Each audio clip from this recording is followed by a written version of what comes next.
ओम शांति। 14 अगस्त 2024 बाबा के मधुर महावाक्य हैं। मीठे बच्चे, तुम्हारा अनादि नाता है भाई भाई का। तुम साकार में भाई बहन हो, इसलिए तुम्हारी कभी क्रिमिनल दृष्टि नहीं जा सकती। प्रश्न है, विजयी अष्ट रत्न कौन बनते हैं? उनकी वैल्यू क्या है? उत्तर है, जिनकी मनसा में क्रिमिनल ख्यालात नहीं रहते, पूरी सिविल आई हो, वही अष्ट रत्न बनते हैं, अर्थात कर्मातीत अवस्था को पाते हैं। उनकी इतनी अधिक वैल्यू होती, जो किसी पर कभी ग्रहचारी बैठती है तो उसे अष्ट रत्न की अंगूठी पहनाते हैं। समझते हैं इससे ग्रहचारी उतर जाएगी। अष्ट रत्न बनने वाले दूरादेशी बुद्धि होने कारण भाई भाई की स्मृति में निरंतर रहते हैं। ओम शांति।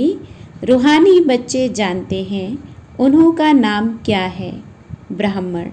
ब्रह्मा कुमार और कुमारियाँ ढेर हैं। इससे सिद्ध होता है यह एडॉप्टेड चिल्ड्रन हैं, क्योंकि एक ही बाप के बच्चे हैं तो जरूर एडॉप्टेड हैं। तुम ब्रह्मा कुमार कुमारियाँ ही एडॉप्टेड चिल्ड्रन हो। बहुत चिल्ड्रन हैं। एक होते हैं प्रजापिता ब्रह्मा के और एक होते हैं परमपिता परमात्मा शिव के, तो जरूर उन्हों का आपस में कनेक्शन है, क्योंकि उनके हैं रूहानी बच्चे और इनके हैं जिस्मानी बच्चे। अगर उनके हैं तो जैसे भाई भाई हैं। प्रजापिता ब्रह्मा के साकार भाई बहन हो जाते हैं। भाई बहन का क्रिमिनल नाता कभी होता नहीं। तुम्हारे लिए भी आवाज़ होता है ना कि यह सबको भाई बहन बनाती हैं, जिससे शुद्ध नाता रहे, क्रिमिनल दृष्टि ना जाए। सिर्फ इस जन्म के लिए यह दृष्टि पड़ जाने से फिर भविष्य कभी क्रिमिनल दृष्टि नहीं पड़ेगी। ऐसे नहीं कि वहाँ भाई बहन समझते हैं। वहाँ तो जैसे महाराजा महारानी होते हैं वैसे ही होते हैं। अब तुम बच्चे जानते हो हम पुरुषोत्तम संगम युग पर हैं और हम सब भाई बहन हैं। प्रजापिता ब्रह्मा नाम तो है ना। प्रजापिता ब्रह्मा कब हुआ था यह दुनिया को पता नहीं। तुम यहाँ बैठे हो, जानते हो हम पुरुषोत्तम संगम युगी बीके हैं। अभी इसे धर्म नहीं कहेंगे, यह कुल की स्थापना हो रही है। तुम ब्राह्मण कुल के हो, तुम कह सकते हो हम ब्रह्मा कुमार कुमारियाँ जरूर एक प्रजापिता ब्रह्मा की संतान हैं। यह नई बात है ना। तुम कह सकते हो हम बीके हैं। यूँ तो वास्तव में हम सब ब्रदर्स हैं, एक बाप के बच्चे हैं। उनके लिए एडॉप्टेड नहीं कहेंगे। हम आत्माएं उनकी संतान तो अनादि हैं। वह परम पिता परमात्मा सुप्रीम सोल है और किसको सुप्रीम अक्षर नहीं कहेंगे। सुप्रीम कहा जाता है संपूर्ण पवित्र को। ऐसे नहीं कहेंगे सब में प्योरिटी है। प्योरिटी सीखते हैं इस संगम पर। तुम तो पुरुषोत्तम संगम युग के निवासी हो, जैसे कलयुग निवासी सतयुग के निवासी कहा जाता है।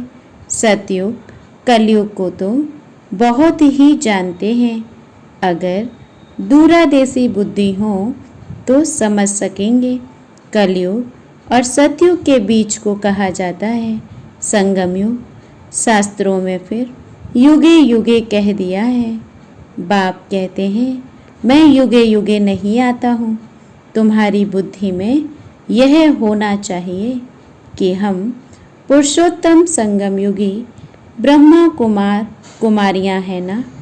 ना हम सतयुग में हैं ना कलयुग में हैं। संगम के बाद सतयुग आना है जरूर। तुम अभी सतयुग में जाने के लिए पुरुषार्थ कर रहे हो। वहाँ पवित्रता बगैर कोई जा नहीं सकते। इस समय तुम पवित्र बनने के लिए पुरुषार्थी हो। सब तो पवित्र नहीं है, कई पतित भी होते हैं, चलते चलते गिर पड़ते हैं, फिर छिपकर आए अमृत पीते हैं। वास्तव में जो अमृत छोड़ विष खाते हैं उनको कुछ समय आने नहीं देते। परंतु ये भी गायन है, जब अमृत बांटा था तो विकारी असुर छिपकर आए बैठते थे। कहते हैं इंद्र सभा में ऐसे अपवित्र आकर बैठते तो उन्हें श्राप लग जाता है। एक कहानी भी बताते हैं कि एक परी एक विकारी को ले आई, फिर उनका क्या हाल हुआ। विकारी तो जरूर गिर पड़ेंगे, ये समझ की बात है, विकारी चढ़ ना सके। कहते हैं वह जाकर पत्थर बना। अब ऐसे नहीं कि मनुष्य पत्थर व झाड़ बनते हैं, पत्थर बुद्धि बन गए हैं, यहाँ आते हैं पारस बुद्धि बनने के लिए। परंतु छिपकर विष पीते हैं तो सिद्ध होता है पत्थर बुद्धि ही रहेंगे। ये सामने समझाया जाता है। शास्त्रों में तो ऐसे ही बैठ लिखा है। नाम रखा है इंद्र सभा, जहाँ पुखराज परी किस्म किस्म की परियां दिखाते हैं। रत्नों में भी नंबरवार होते हैं ना, कोई बहुत अच्छा रतन, कोई कम, कोई की वैल्यू कम, कोई की बहुत होती है। 9 रतन की अंगूठी भी बहुत बनाते हैं, एडवर्टाइज करते हैं, नाम तो रतन ही है, यहाँ बैठे हैं ना, परंतु उनमें भी कहेंगे ये हीरा है, ये पन्ना है, ये माणिक है। पुखराज भी बैठे हैं। दिन रात का फर्क है, उनकी वैल्यू में भी बहुत फर्क होता है। वैसे ही फिर फूलों से भेंट की जाती है, उनमें भी वैरायटी है। बच्चे जानते हैं कौन कौन फूल हैं। ब्राह्मणियाँ पंडे बनकर आती हैं, वह अच्छा फूल होता है। कोई तो फिर स्टूडेंट भी जास्ती तीखे होते हैं समझाने करने में। बाबा ब्राह्मणी को फूल ना देकर उनको देंगे। सिखलाने वाले से भी उनमें गुण बड़े अच्छे होते हैं, कोई भी विकार नहीं होता। कोई कोई में अवगुण होते हैं, क्रोध का भूत, लोभ का भूत। तो बाप जानते हैं यह फेवरेट पंडा है, ये सेकंड नंबर है। कोई कोई पंडा इतना फेवरेट नहीं होता जितना जिज्ञासु जिनको ले आते हैं वह फेवरेट होते हैं। ऐसे भी होते हैं सिखलाने वाले माया के चंबे में आकर विकार में चले जाते हैं। ऐसे हैं, बहुतों को दुबन से निकालते और खुद फंस मरते हैं। माया बड़ी ज़बरदस्त है, बच्चे भी समझते हैं। क्रिमिनल आई बहुत धोखा देती है। जब तक क्रिमिनल आई है तो भाई बहन का जो डायरेक्शन मिला है वह भी नहीं चल सकता। सिविल आई बदलकर क्रिमिनल आई बन जाती है। जब क्रिमिनल आई टूटकर पक्की सिविल आई बन जाती है तो उसको कहा जाता है कर्मातीत अवस्था। इतनी अपनी जांच करनी है, इकट्ठे रहते हुए विकार की दृष्टि ना जाए। यहाँ तुम भाई बहन बनते हो, ज्ञान तलवार बीच में है। हमको तो पवित्र रहने की पक्की प्रतिज्ञा करनी है। परंतु लिखते हैं बाबा कशिश होती है, वह अवस्था अजुन पक्की नहीं हुई है। पुरुषार्थ करते रहते हैं, ये भी ना हो। एकदम सिविलाई जब बन जाए तब ही विजय पा सकते हैं। अवस्था ऐसी चाहिए जो कोई विकारी संकल्प भी ना उठे। इसको ही कर्मातीत अवस्था कहा जाता है। मंजिल है। कितनी वंडरफुल माला बनती है, 8 रतन की भी माला होती है। बच्चे तो ढेर के ढेर हैं। सूर्यवंशी चंद्रवंशी घराना यहाँ स्थापन होता है। उन सब को मिलाकर फुल पास स्कॉलरशिप लेने वाले 8 रतन निकलते हैं। बीच में फिर उन्हों को रतन बनाने वाला हीरा शिव डालते हैं, जिसने ऐसे रतन बनाए। ग्रहचारी बैठती है तो भी 8 रतन की अंगूठी पहनते हैं। इस समय भारत पर राहु की ग्रहचारी है। पहले थी वृक्षपति की अर्थात बृहस्पति की दशा। तुम सतयुगी देवता थे, विश्व पर राज्य करते थे। फिर राहु की दशा बैठ गई। अभी तुम जानते हो हमारे ऊपर बृहस्पति की दशा थी। नाम है वृक्षपति, शॉर्ट में बृहस्पति कहा जाता है।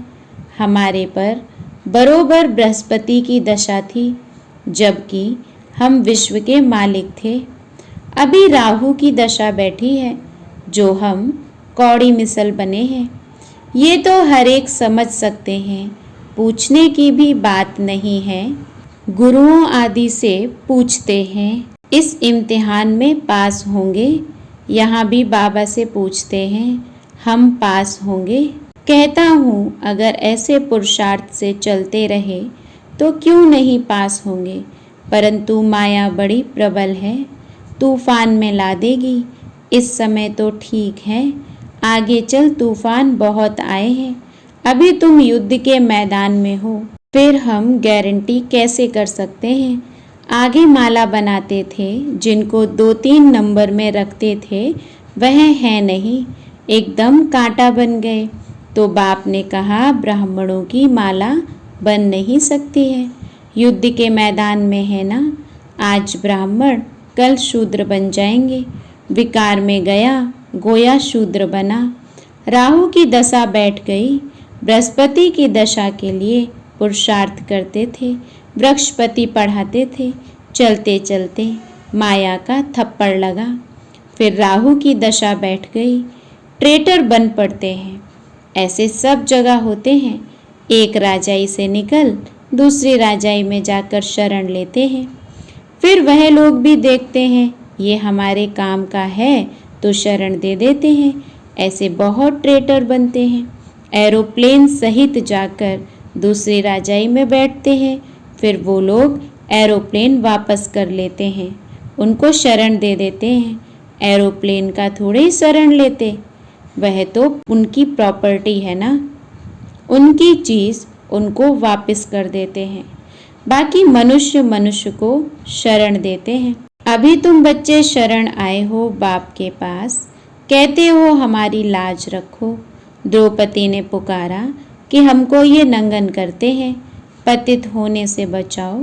सतयुग में कभी नंगन नहीं होते, उनको तो कहते ही हैं संपूर्ण निर्विकारी। छोटे बच्चे तो होते ही हैं निर्विकारी। यह गृहस्थ व्यवहार में रहते संपूर्ण निर्विकारी रहते हैं। भल स्त्री पुरुष एक साथ रहते हैं तो भी निर्विकारी रहते हैं। इसलिए कहते हम नर से नारायण, नारी से लक्ष्मी बन रहे हैं। वह है निर्विकारी दुनिया, वहाँ रावण नहीं। उसको कहा जाता है राम राज्य। राम शिव बाबा को कहा जाता है। राम नाम जपने का अर्थ ही है बाप को याद करना। राम राम जब कहते हैं तो बुद्धि में निराकार ही रहता है। राम राम कहते हैं सीता को छोड़ देते हैं। वैसे श्री कृष्ण का नाम लेते हैं, राधे को छोड़ देते हैं। यहाँ तो बाप है ही एक। वह कहते हैं मामेकम याद करो। श्री कृष्ण को पतित पावन नहीं कहेंगे। छोटेपन में राधे कृष्ण भाई बहन भी नहीं थे, अलग अलग राजाई के थे। बच्चे तो होते ही शुद्ध हैं। बाबा भी कहते हैं बच्चे तो फूल हैं, उनमें विकार की दृष्टि नहीं होती। जब बड़े होते हैं तब दृष्टि जाती है। इसलिए बालक और महात्मा को समान कहते हैं, बल्कि बच्चा महात्मा से भी ऊंच है। महात्मा को फिर भी मालूम है हम भ्रष्टाचार से पैदा हुआ हूँ। छोटे बच्चे को ये मालूम नहीं रहता है बच्चा बाप का बना, और वर्षा तो है ही। तुम विश्व की राजधानी के मालिक बनते हो। कल की बात है, तुम विश्व के मालिक थे, अब फिर तुम बनते हो।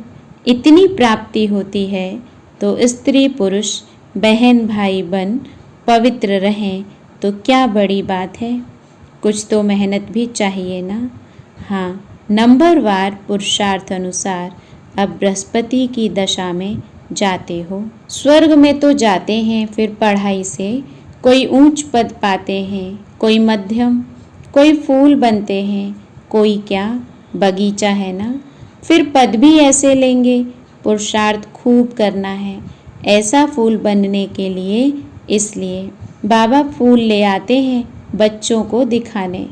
बगीचे में तो अनेक प्रकार के फूल होते हैं। सतयुग है फूलों का बगीचा और यह है कांटों का जंगल। अभी तुम कांटे से फूल बनने का पुरुषार्थ कर रहे हो, एक दो को कांटा मारने से बचने का पुरुषार्थ कर रहे हो। जो जितना पुरुषार्थ करेंगे उतना जीत पाएंगे। मूल बात है, काम पर जीत पाने से ही जगत जीत बनेंगे। ये तो बच्चों पर रहा, जवानों को बहुत मेहनत करनी पड़ती है, बूढ़ों को कम, वानप्रस्थ अवस्था वालों को और कम, बच्चों को बहुत कम। तुम जानती हो, हमको विश्व के बादशाही की प्रॉपर्टी मिलती है। उनके लिए एक जन्म पवित्र रहे तो क्या हर्जा। उनको कहा जाता है बाल ब्रह्मचारी, अंत तक पवित्र रहते हैं। जो पवित्र बने हैं उनको बाप की कशिश होती है।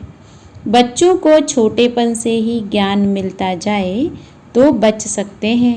छोटे बच्चे अबोध होते हैं, परंतु फिर बाहर स्कूल आदि में संग का रंग लग जाता है। संग तारे कुसंग डुबोए। बाप कहते हैं हम तुमको पार ले जाते हैं शिवालय में। सतयुग है बिल्कुल नई दुनिया, बहुत थोड़े मनुष्य रहते हैं। फिर वृद्धि को पाते हैं, वहाँ तो बहुत थोड़े देवताएं रहते हैं।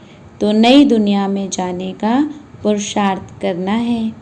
अच्छा, मीठे मीठे सिखी लदे बच्चों प्रति माता पिता बाप दादा का याद प्यार और गुड मॉर्निंग। रूहानी बाप की रूहानी बच्चों को नमस्ते। हम रूहानी बच्चों की रूहानी बाप दादा को याद प्यार गुड मॉर्निंग नमस्ते। धारणा के लिए मुख्य सार है। पहली पॉइंट, बाप का मनपसंद बनने के लिए गुणवान बनना है। अच्छे अच्छे गुण धारण कर फूल बनना है। अवगुण निकाल देने हैं, किसी को भी कांटा नहीं लगाना है। दूसरी पॉइंट है, फुल पास होने व स्कॉलरशिप लेने के लिए ऐसी अवस्था बनानी है जो कुछ भी याद ना आए, पूरी सिविल आई बन जाए, सदा बृहस्पति की दशा बनी रहे। आज का वरदान है, ब्राह्मण जीवन में सर्व खजानों को सफल कर सदा प्राप्ति संपन्न बनने वाले संतुष्ट मणि भव। ब्राह्मण जीवन में सर्व खजानों को सफल कर सदा प्राप्ति संपन्न बनने वाले संतुष्ट मणि भव। ब्राह्मण जीवन का सबसे बड़े से बड़ा खजाना है संतुष्ट रहना।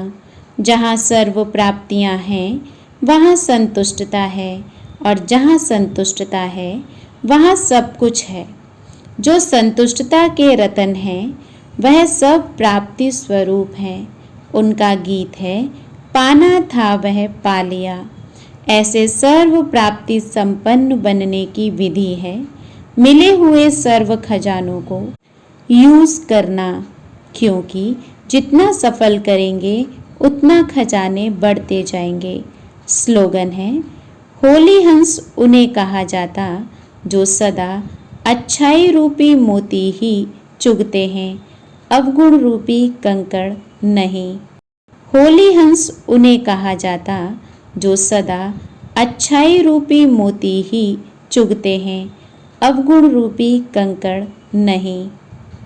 ओम शांति।